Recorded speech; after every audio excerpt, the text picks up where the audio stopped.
Hello everyone, मेरा नाम दीपक शर्मा है और आप सभी का हार्दिक स्वागत है हमारे इम्पैक्ट बोर्ड चैनल पे। और आज हम स्टार्ट करने जा रहे हैं हमारा दूसरा सेशन साइंस का रिगार्डिंग आरआरबी एनटीपीसी 2025। इस सेशन में हम कवर करेंगे आज अपना जो टॉपिक है आई, और उसके साथ ही हम 20 बेस्ट एमसीक्यू सॉल्व करेंगे।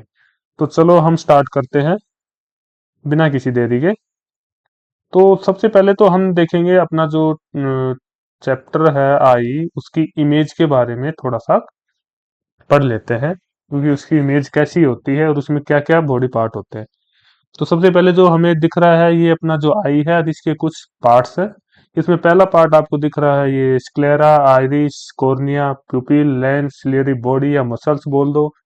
तो पीछे की तरफ आओगे तो रेटिना हो गया, ऑप्टिक नर्व हो गई, मैकुला हो गया, विट्रस बॉडी हो गई। तो हम उनमें से ये जो गिवन पार्ट्स हैं, इनमें से वही पार्ट कवर करेंगे जो एग्जाम पॉइंट के व्यू से बहुत ही इंपॉर्टेंट है, ठीक है ना। तो चलो हम स्टार्ट करते हैं। अपना पहला पार्ट है वो क्या है, आइरिस। ठीक है, तो पहला पॉइंट है आइरिस। देखिए इसका फंक्शन क्या है, ये अपना जो प्यूपिल है ना, इसके साइज को रेगुलेट करता है। प्यूपिल साइज रेगुलेट, प्यूपिल के साइज को कौन रेगुलेट करता है, आइरिस। और दूसरा है कॉर्निया।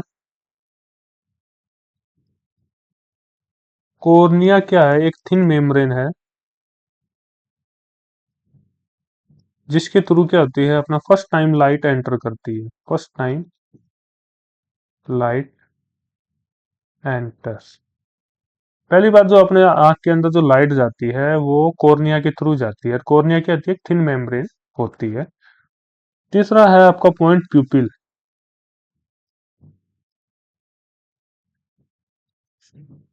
प्यूपिल का काम क्या होता है, जो अमाउंट ऑफ लाइट, इसको रेगुलेट करने का काम करता है। हमारी आंख के अंदर कितनी लाइट की आवश्यकता है, कितनी लाइट जानी चाहिए, उसको रेगुलेट करने का काम कौन करता है, प्यूपिल। ठीक है। चौथा पॉइंट हम लेंगे यहाँ पर लेंस। देखिए लेंस है, इसका काम क्या होता है, इमेज फॉर्मेशन का काम होता है। इमेज फॉर्मेशन का लेंस बनाएगा अपनी इमेज। और लेंस बना किसका होता है, लेंस बनता है एक क्लियर क्रिस्टलाइन प्रोटीन होता है, प्रोटीन्स होता है। ठीक है, तो ये हो गया अपना लेंस। फिर आता है आपकी सिलियरी मसल्स। ये देखेंगे, ये जो पार्ट है आपका, ये है सिलियरी मसल्स। ये रेगुलेट करता है अपना लेंस को। जो सिलियरी मसल्स है, फिफ्थ पॉइंट, इसका काम है अकोमोडेशन का, अकोमोडेशन ऑफ लेंस। और किसका अकोमोडेशन होता है, फोकल लेंथ का। हमें दूर की वस्तु देखनी है या पास की वस्तु देखनी है, तो अपनी जो आई का जो लेंस है वो एडजस्ट करता है फोकल लेंथ को। उसके थ्रू ही हम दूर की और पास की वस्तुएं देख सकते हैं। और जो आई का जो लेंस के फोकल लेंथ का जो एडजस्टमेंट है वो सिलियरी मसल्स के थ्रू ही होता है। तो आपको एक पार्ट दिख रहा होगा जिसका साइज लगभग स्फेरिकल ही है।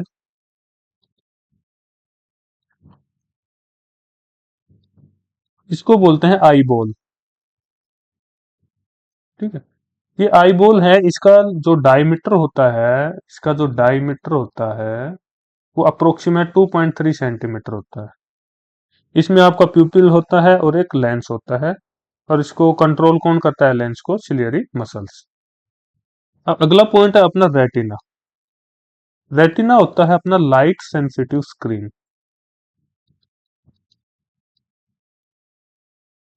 ये जो लाइट सेंसिटिव स्क्रीन है, इसके ऊपर क्या होती हैं, सेंसिटिव सेल्स होती हैं कुछ। सेंसिटिव सेल्स क्या करती हैं, इलेक्ट्रिक सिग्नल जनरेट करती है। और जो इलेक्ट्रिक सिग्नल है, बाई ऑप्टिक नर्व अपने ब्रेन में जाती है।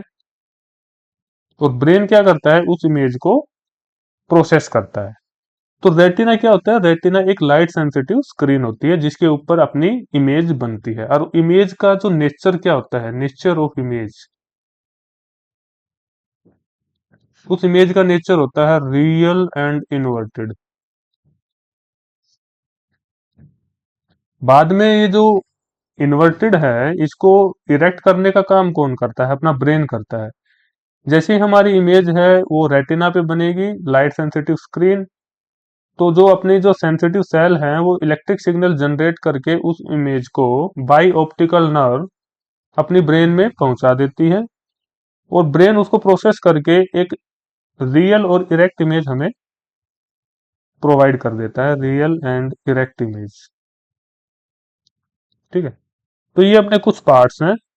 और ये जो एक फ्लूइड है वो उसके बीच में फिल रहता है, उसको बोलते हैं ह्यूमरस, एक्वस ह्यूमरस। ठीक है। और इसी पार्ट को क्या बोलते हैं? Vitreous body.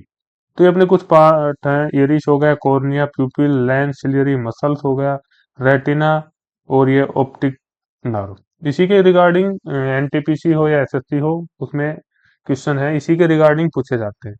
तो चलो हम आगे अपना पहला क्वेश्चन करते हैं। What is the light sensitive layer at the back of the human आई? तो ह्यूमन आई के बैक में जो लाइट सेंसिटिव जो लेयर है वो कौन सी है?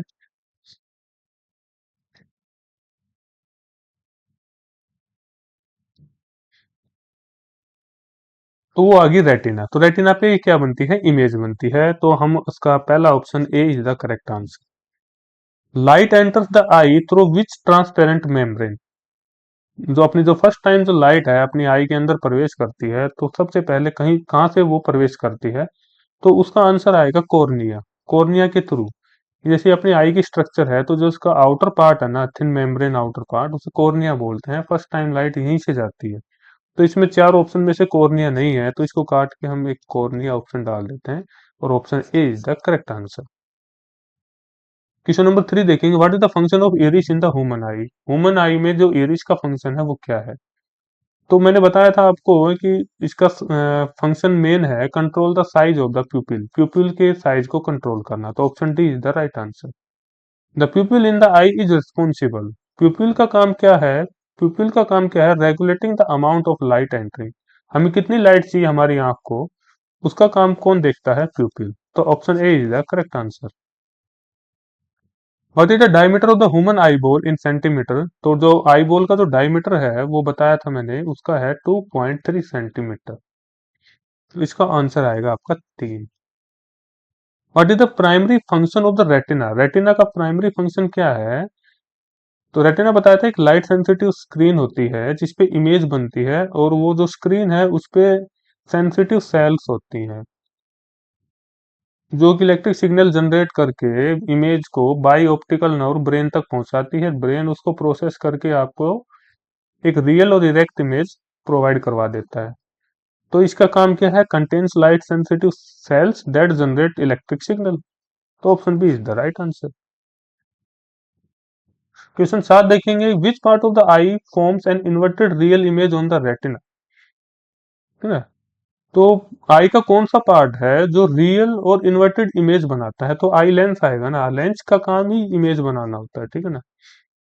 रेटिना तो स्क्रीन है, स्क्रीन पे इमेज बनेगी, बनाने का काम लेंस का है। Question 8। The ability of the eye lens to adjust is focal length is called. तो लेंस का जो फोकल लेंथ का एडजस्टमेंट होता है कोई भी ऑब्जेक्ट जो डिस्टेंस पे है या नियर बाई है उसको देखने के लिए, तो आई लेंस क्या होता है? अपना फोकल लेंथ को एडजस्ट करता रहता है। उस प्रोसेस को अकोमोडेशन बोलते हैं। ठीक है ना। तो option B is the correct answer. What is the ciliary muscles contract what happens to the eye lens? देखिए इसमें क्या होता है, जो सिलियरी मसल्स का काम क्या है? वो अकोमोडेशन का काम करती है, अकोमोडेशन। ठीक है ना। अकोमोडेशन किसका करती है? लेंस का। और एक प्रकार से अकोमोडेशन लेंस का करती है, तो लेंस का अकोमोडेशन एक प्रकार से फोकल लेंथ है। फोकल लेंथ कोई भी डिस्टेंट या नियर बाई ऑब्जेक्ट को देखने के लिए। ठीक है ना। तो उसमें क्वेश्चन क्या पूछ रहा है कि अगर ये कॉन्ट्रैक्ट होती है तो लेंस पे क्या प्रभाव पड़ता है उस चीज का। तो देखिए इसकी दो पोजीशन होती है, एक तो सिलरी मसल्स को बोल सकते हैं एक रिलैक्स पोजीशन, एक कॉन्ट्रैक्ट। जब वो रिलैक्स पोजीशन में होती है तो उसका जो लेंस है ना वो थिन होता है, और जब ये कॉन्ट्रैक्ट पोजीशन में होती है तो इसका जो लेंस होता है वो थिक होता है। और जब ये लेंस थिन होता है ना तो इससे हम दूर की वस्तुएं देख सकते हैं, कैन सी डिस्टेंट ऑब्जेक्ट। और जब ये थिक होता है तो उससे हम नियर बाई ऑब्जेक्ट को देखते हैं, नियर बाई ऑब्जेक्ट को देख सकते हैं। तो इसमें देखेंगे कि ये आई लेंस पे क्या प्रभाव पड़ेगा। जब वो कॉन्ट्रैक्ट होती है तो आई लेंस क्या हो जाएगा, थिक हो जाएगा। तो इसका आंसर आएगा become thick. Option B is the right answer. The near point for a normal young adult is about, that is 25 centimetre. देखिए एक ऐसा, ये एक मैं बोल सकता हूँ ये सेफ डिस्टेंस है जिससे जो अपनी सिलरी जो मसल्स है ना उसको ज्यादा अकोमोडेशन करने की जरूरत नहीं होती है। और कोई भी ऑब्जेक्ट अगर इस डिस्टेंस पे रखा हुआ है तो इजिली हम उसको देख सकते हैं। तो वो है अपना आई से 25 सेंटीमीटर। ठीक है, तो इसका आंसर आएगा answer C. The far point of a normal eye वो है इन्फिनिटी, इसकी कोई लिमिट नहीं होती है, वो इन्फिनिटी है। Myopia is also known as, देखिए ये डिजीज है, तो ये डिजीज यही करवा देता हूं मैं आपको। ये तीन डिजीज हैं आई से रिलेटेड। एक तो है मायोपिया, एक बोलते हैं हेट्रोपिया,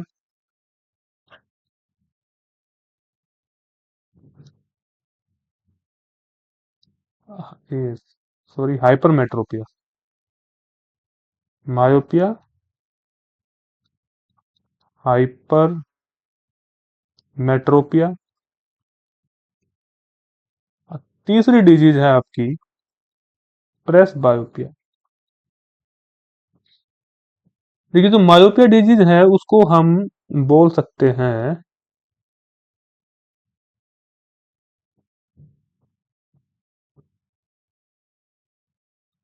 नियर साइट, नियर साइटनेस। और हाइपरमेट्रोपिया को बोल सकते हैं फार साइटेडनेस। ठीक। अब इसमें आता है बोथ। नियर साइटेड में क्या होता है कि हम नजदीक की वस्तु को देख सकते हैं, कैन सी नियर ऑब्जेक्ट। और इसमें क्या है कि कैन सी फार ऑब्जेक्ट। इसमें can not see properly near and far object. इसमें नजदीक की वस्तुएं देख सकते हैं, इसमें दूर की वस्तु देख सकते हैं। इसमें ना तो नजदीक की ना दूर की अच्छी तरीके से दोनों दूर की वस्तुएं नहीं देख सकते। तो ये होती है मायोपिया, नियर साइटेड। तो एक इसमें इसका करेक्शन को कैसे दूर किया जा सकता है, कौन सा लेंस यूज करेंगे हम इसमें।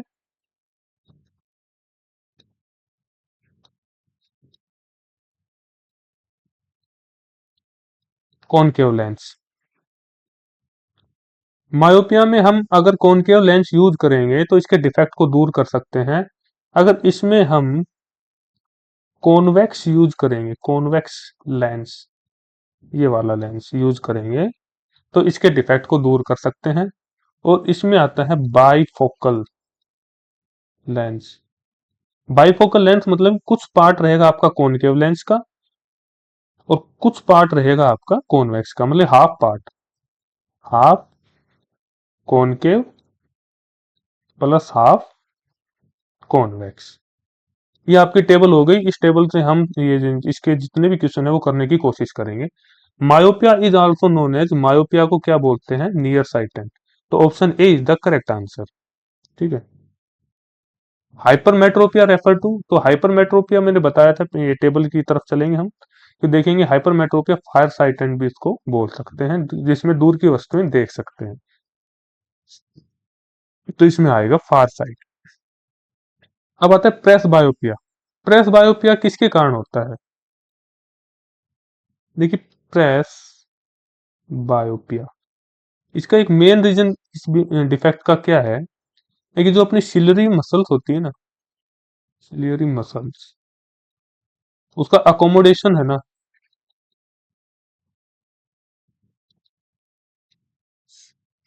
वो कम हो जाता है, जिसके कारण ना तो हम प्रॉपर तरीके से दूर की वस्तुएं देख सकते हैं, ना ही पास की वस्तुएं देख सकते हैं। तो उसकी जो अकोमोडेशन पावर है ना, वो बहुत ही कम हो जाती है। तो इसलिए हम ये बोल सकते हैं, इसमें ऑप्शन डी है, age related decrease in accommodation power. ठीक है, तो ऑप्शन डी इसका करेक्ट आंसर है। In a myopic eye the image of a distant object is formed where. जिस बंदे में मायोपिया डिफेक्ट है उसमें इमेज का फॉर्मेशन आई में कहाँ होता है? तो उसमें इमेज का फॉर्मेशन कहाँ होता है? जैसे ये अपनी आई है और ये पीछे आप देखेंगे कि ये है आपकी रेटिना। तो मायोपिया को क्या बोलते हैं? Near sightedness. इसमें क्या दूर नजदीक की वस्तुएं दे सकते हैं, दूर की नहीं। तो अगर कोई ऑब्जेक्ट आपकी दूर रखा हुआ है, डिस्टेंट ऑब्जेक्ट है वो,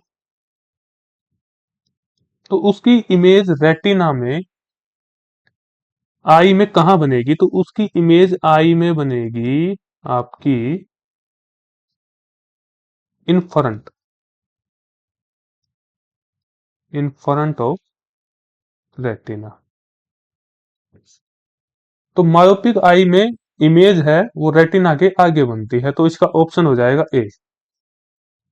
विच type of lens is use to correct myopia? Myopia पीछे टेबल देखेंगे तो हम इसमें आंसर आएगा आपका कॉनकेव लेंस।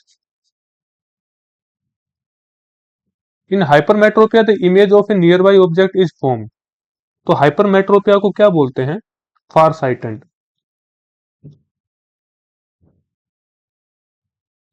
और इसमें इमेज कहाँ बनती है? पास की जो वस्तु है उसकी, उसी को हम देख नहीं सकते। क्यों नहीं दे सकते? क्योंकि इसकी जो इमेज है रेटिना के पीछे बनती है। अगर ये रेटिना है तो इसकी जो इमेज है बिहाइंड रेटिना बनेगी, बिहाइंड रेटिना। तो इसका आंसर हो जाएगा behind the retina, C. Which lens is use to correct hypermetropia? कौन से लेंस का यूज करते हैं हम हाइपरमेट्रोपिया को? पीछे टेबल देखेंगे तो इसका आंसर आएगा convex lens. Which of the following can cause the myopia? Myopia किसके कारण होता है? इसके दो कारण है। जो अपना आई बॉल है,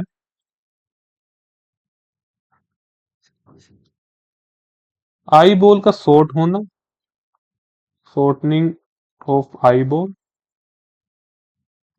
और दूसरा क्या है? Elongation, elongation of the eye ball. मैंने बताया था आपको आई बॉल का जो डायमीटर है वो ऑर्डिनरी डायमीटर 2.3 सेंटीमीटर होता है। अगर इस आई बॉल के अंदर अगर इसमें इलोंगेशन ज्यादा आ जाता है तो उसके कारण क्या होता है? मायोपिक बीमारी हो जाती है। तो इसमें जो ऑप्शन ए और बी है दोनों सही है, तो इसलिए डी है, both A and B is the correct answer. Which type of the lens can cure presbyopic defect? तो which type of the lens can cure presbyopic defect, इसमें मैंने बताया था कि हाफ पार्ट तो होता है कॉनकेव का और हाफ पार्ट होता है कॉन्वेक्स लेंस का, तो ये bifocal lens is the correct answer. तो आई होप ये जो सेशन है आपको अच्छे से समझ में आया होगा, और इससे बाहर कुछ आने का मेरे को तो लग नहीं रहा कि इससे बाहर कुछ कोई भी क्वेश्चन वह है वो आरआरबी एनटीपीसी जो बनाएगा, क्योंकि बेसिक क्वेश्चन है जो पिछले 5 से 7 साल के जो भी एग्जाम है उससे उठाए गए प्रश्न है, पीवाईक्यू सीरीज है ये। तो आप इसको अच्छे से देखिए। जो भी आपको अगर कहीं भी आपको डाउट लग रहा है तो आप कमेंट बॉक्स में जरूर डालिए, क्योंकि ये जो टॉपिक है ये हमें समझ में नहीं आया। तो मेरे आपसे पूरा जो कोशिश रहेगी कि आपको वो टॉपिक में दोबारा से अच्छे से कवर करवाऊं। तो धन्यवाद, और आप हमारे जो चैनल को है ना शेयर करें, सब्सक्राइब करें, ताकि आप नेक्स्ट वीडियो के साथ जुड़े रहें।